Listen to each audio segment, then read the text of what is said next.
In June 2025, the Middle East crossed a threshold it had been circling for over 4 decades. After years of proxy wars, diplomatic gridlock, nuclear brinkmanship, and missile strikes, Israel launched the most comprehensive military operation in its history. This time, the target was not Hamas or Hezbollah, it was the Iranian regime itself. What followed was a chain of events that would dismantle Iran's regional influence, destabilize old alliances, and give rise to a radically different Middle East. In this video, we dive deep into how the US-Israeli victory over Iran will reshape the region militarily, politically, and economically, using the lessons of history to predict what comes next. To understand what Iran lost in 1979, we must first understand what it had. In the 1960s and 70s, Iran, under Shah Mohammad Reza Pahlavi, was a close ally of the United States.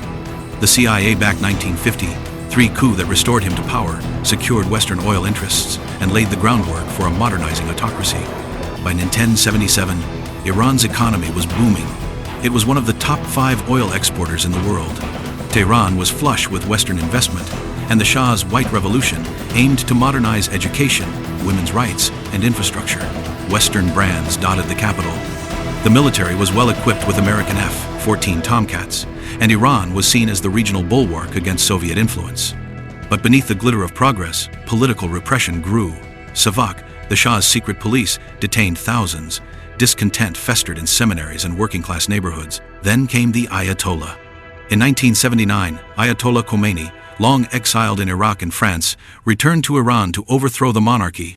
The Islamic Republic was born, not as a democracy, but a theocracy led by jurists under the doctrine of Velayat-e-Faqih. Almost overnight, Iran went from pro-Western monarchy to anti-Western revolutionary state. Since 1979, Iran's strategy has been shaped by a simple lesson: avoid direct war, export the revolution.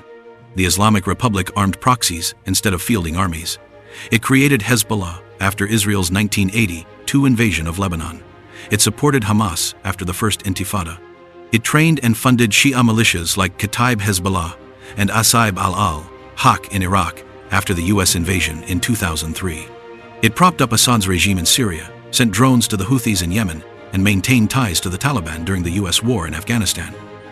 This web of influence, coordinated largely by the Quds Force under General Qasem Soleimani, allowed Iran to strike from the shadows.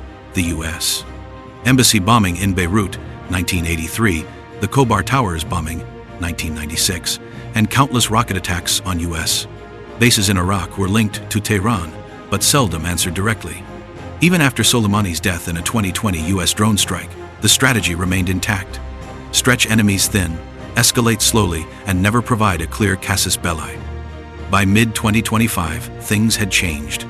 Iran had ramped up uranium enrichment beyond 90%, the threshold for weapons-grade material, in defiance of the JCPOA and IAEA inspections. Hezbollah's rocket attacks on northern Israel intensified. Iran-backed militias in Iraq fired on U.S. bases in Erbil and Al-Assad. The Red Sea saw a series of attacks on Israeli and Western shipping by the Houthis. Then came the assassination of Hezbollah leader Hassan Nasrallah in Beirut, move Israeli PM Benjamin Netanyahu called the most important decision of the war. Within days, Israeli jets struck Fordo, Arak, and Parchin. Drones targeted IRGC bases. By the time the U.S. joined, over 100 targets in Iran had been hit. According to CBS and CNN, President Trump overruled advisors pushing for diplomacy. He greenlit military support, mid-air refueling, and joint operations to ensure Israel's success. The Iranian response was immediate but insufficient. Yes, Tehran launched missile volleys at Tel Aviv.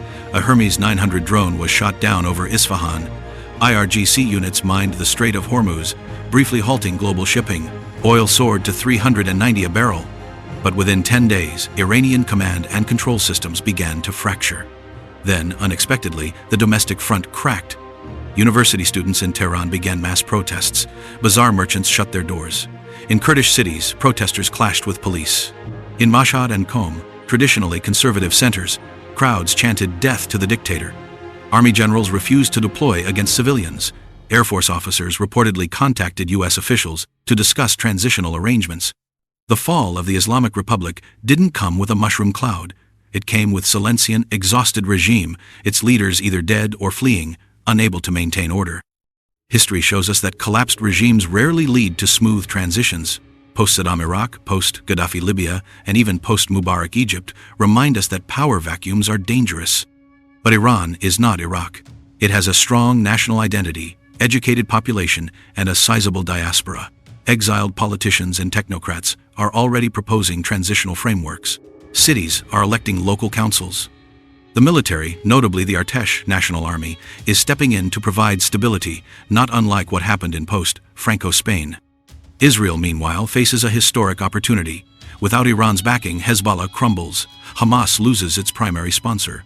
The Abraham Accords expand as Gulf states deepen ties with Jerusalem. For the first time, an Israel-Saudi security pact is not a fantasy, but a likely reality.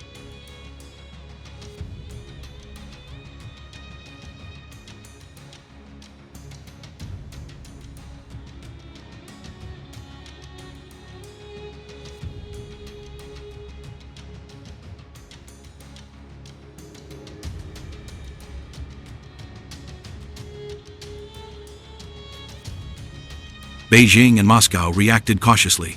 Russia condemned Israel's strikes, but did not act militarily. With its own war in Ukraine, Moscow couldn't afford another front. China sent 3 cargo planes to Iran, likely filled with military equipment, but it never escalated. Oil imports were too valuable, the risk of US sanctions too great. In a world increasingly divided between East and West, neither China nor Russia was ready to gamble on a dying regime. The fall of the Islamic Republic will not automatically bring peace to the Middle East, but it marks the end of an era, the era of proxy war without accountability. It is the most significant reshaping of the region since the fall of the Ottoman Empire or the US invasion of Iraq. And this time, it's not a foreign imposed democracy. It's the collapse of a system that outlived its people's will. The new Middle East is still taking shape, but one thing is clear. The silence from Tehran may be the loudest turning point of the 21st century. Was this war inevitable? Could diplomacy ever have worked? He said I was going back home to make a ceasefire. Not a ceasefire. We're long beyond ceasefire. And I said, why do you say that? Why would you say ceasefire? It's a bad term to use. Because a ceasefire means like everything's going swimmingly, we'll take a little time off. It's not. We're not looking for a ceasefire. We're looking for a total, complete victory. Again, you know what the victory is. No nuclear weapon. Mr. President, So I thought it was a very badly worded statement by him, and obviously I let him know that. Leave your thoughts in the comments, like, subscribe, and share this video if you believe the Middle East deserves more than just headlines. It deserves context. This was Global Tensions. Stay informed, stay critical, stay human. Thank you for watching. If you found this video helpful, please like, subscribe, and share. Subscribe and step into the real world of geopolitics, no filters, no propaganda. Stay updated with deep dive geopolitical analysis and join our growing community for real discussions. Exclusive interviews with fighters from Ukraine and the International Legion are coming raw, unfiltered, and only here on Global Tensions.